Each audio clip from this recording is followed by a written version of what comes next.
شانہ بشانہ، قدم بقدم، اختلاط مرد و زن، ہر میدان میں برابر، کہیں نہ سطر رہا، نہ حجاب رہا، نہ پردہ رہا۔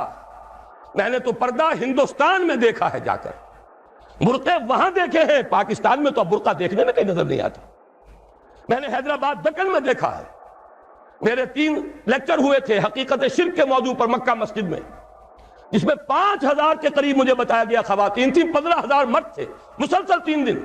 یہ آج سے تقریباً 6 سال پہلے کی بات ہے، لیکن وہاں میں نے وہ جب جلسہ ختم ہوا ہے، ہر عورت کو دیکھا کہ وہ برقعے میں تھی، مکمل برقعے کے اندر۔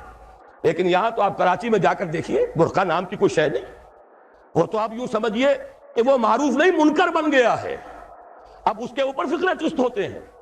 یہ مخلوط معاشرت جو ہے، جس کی وجہ سے کہ مغرب میں شرم و حیا کا دیوالہ نکلا، گھر کا سکون ختم ہو گیا۔ ان سے پوچھئے، روتے ہیں، ان کا گھر کا خون، فیملی لائف شٹر ہو چکی ہے، خاندان کا نظام درہم برہم ہو گیا، اولاد الٹی پھرتی ہے، میاں بیوی دونوں کام پر گئے ہوئے ہیں، شام کو تھکے ہوئے آئے ہیں، بچے اگر آ گئے اسکولوں سے واپس تو اب جو کچھ کر رہے ہیں کوئی ان کی دیکھ بھال کرنے والا نہیں۔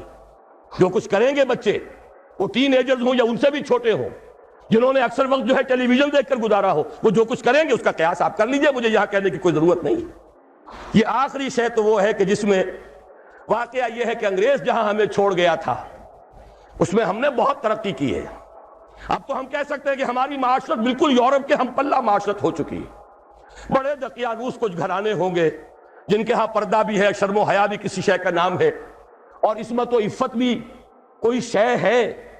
باقی یہ کہ اکثر و بیشتر ہمارا جو حال ہو چکا ہے، خصوصاً اونچے طبقات کا، معلوم ہوا کہ وہ تو اس معاشرت کے اندر ان سے بھی کہیں آگے نکل گئے۔